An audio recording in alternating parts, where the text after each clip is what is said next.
Ang mabuting balita ng Panginoon ayon kay San Mateo. Papuri sa iyo, Panginoon!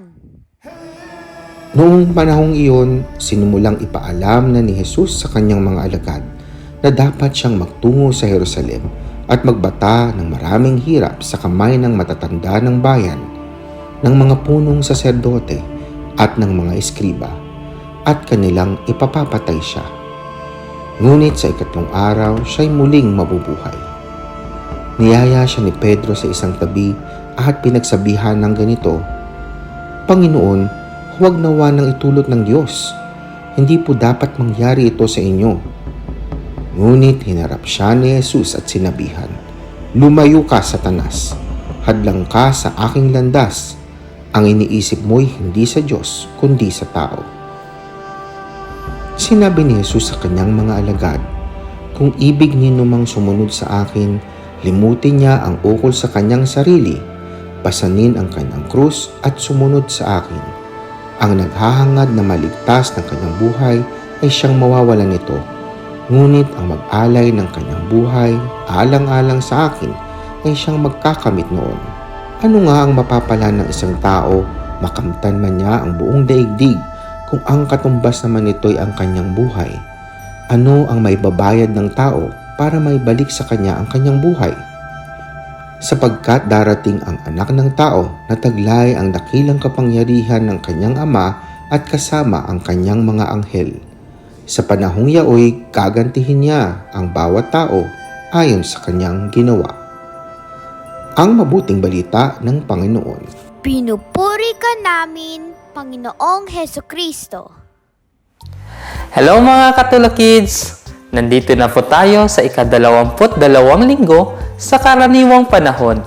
Ako nga po pala si Brother Jonas Solano Malana, ACJ, from the Congregation of the Priests of the Sacred Heart of Jesus.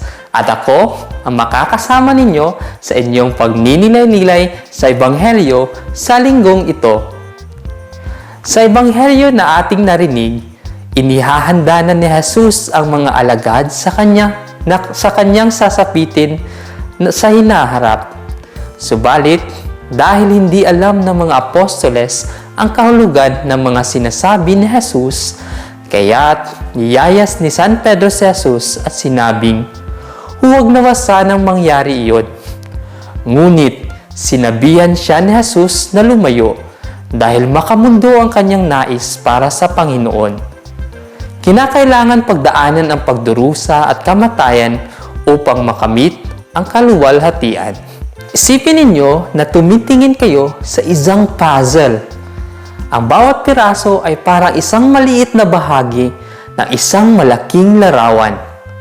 Kapag pinagsama-sama mo silang lahat, makikita mo ang buong magandang larawan. Kaya lang, lahat ng bagay sa buhay ay may mas malaking kahulugan. Isang malaking larawan na maaaring hindi natin laging nakikita sa unang tingin. Napanood niyo na ba ang isang paru-paro na lumilipad sa paligid? Ito ay hindi lamang isang magandang insekto. Ito ay simbolo ng pababago o pagbabagong anyo. Ang uod ay dumaan sa maraming hirap at pagbabago upang maging isang napakagandang paru-paro.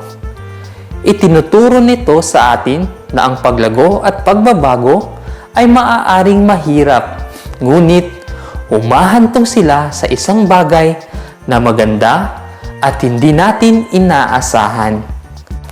Mga bata, mayroon na ba kayong mga dreams o goals paglaki ninyo?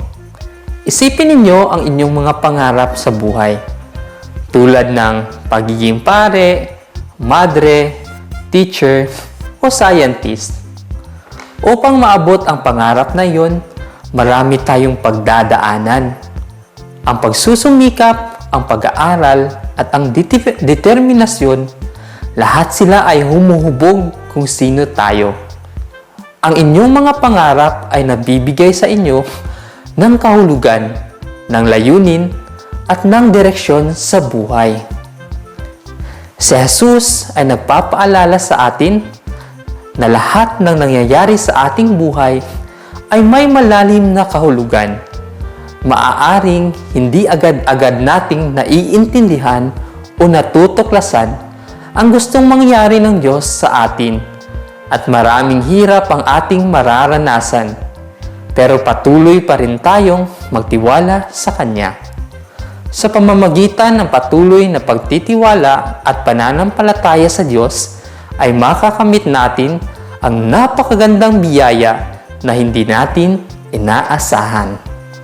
At diyan nagtatapos ang aking maikling refleksyon sa linggong ito.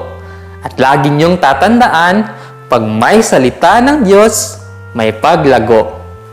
Bye mga Katula Kids!